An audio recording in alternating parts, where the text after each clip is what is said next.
সূর্যের মতো দীপ্তিমান হতে হলে প্রথমে তোমাকে সূর্যের মতোই পড়তে হবে। তারাই সুখী যারা নিন্দা শোনে এবং নিজেদের সংশোধন করতে পারে। অন্যের অটোগ্রাফ সংগ্রহ করে সময় নষ্ট না করে নিজেকে বরং উপযোগী করে তোলো, যাতে অন্যেরা তোমার অটোগ্রাফ সংগ্রহ করে। জগতে শত্রুতার দ্বারা কখনো শত্রুতার উপশম হয় না, মিত্রতার দ্বারাই শত্রুতার উপশম হয়। চাঁদের যে কলঙ্ক সেটা কেবল মুখের উপরে, তার জ্যোৎস্নায় কোনো দাগ পড়ে না। দুর্ভাগ্যবান তারাই যাদের প্রকৃত কোনো বন্ধু নেই। যখন তুমি মারা যাবে তখন তোমার ব্যাংকে যে পরিমাণ টাকা থাকবে সেটা হলো ওই টাকা যা তুমি তোমার প্রয়োজনের চেয়ে অতিরিক্ত কাজ করে আয় করেছো।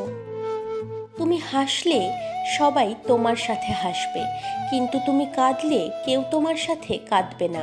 মানুষকে কাঁদতে হয় একা একা। যখন তোমার পকেট ভর্তি টাকা থাকবে তখন শুধুমাত্র তুমি ভুলে যাবে যে তুমি কে, কিন্তু যখন তোমার পকেট ফাঁকা থাকবে তখন সমগ্র দুনিয়া ভুলে যাবে তুমি কে। নিজেকে নিয়ন্ত্রণ করো, তারপর অন্যকে অনুশাসন করো। নিজে নিয়ন্ত্রিত হলে অন্যকেও নিয়ন্ত্রণ করতে পারবে।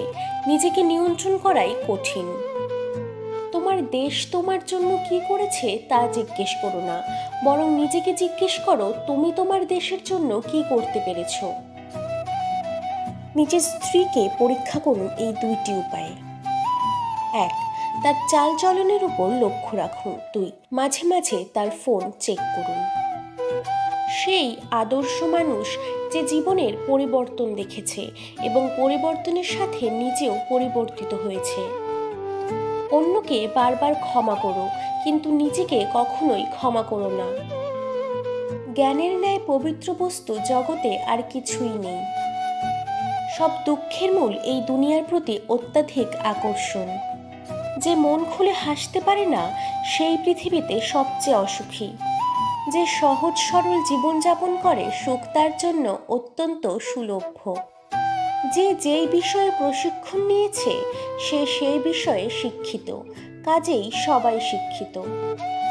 অনুকরণ নয়, অনুসরণ নয়, নিজেকে খুঁজুন, নিজেকে জানুন, নিজের পথে চলুন। তুমি যদি কোনো লোককে জানতে চাও তাহলে তাকে প্রথমে ভালোবাসতে শেখো। বিশ্বাস জীবনকে গতিময়তা দান করে, আর অবিশ্বাস জীবনকে দুর্বিষহ করে তোলে। আমি নষ্ট করেছি সময়, এখন সময় নষ্ট করছে আমায়। পাখি উড়ে গেলে পালক ফেলে যায়, আর মানুষ চলে গেলে ফেলে রেখে যায় স্মৃতি। যৌবন যার সৎ, সুন্দর ও কর্মময় তার বৃদ্ধ বয়সকে স্বর্ণযুগ বলে। সেই সত্যিকারের মানুষ যে অন্যের দোষ ত্রুটি নিজেকে দিয়ে বিবেচনা করতে পারে।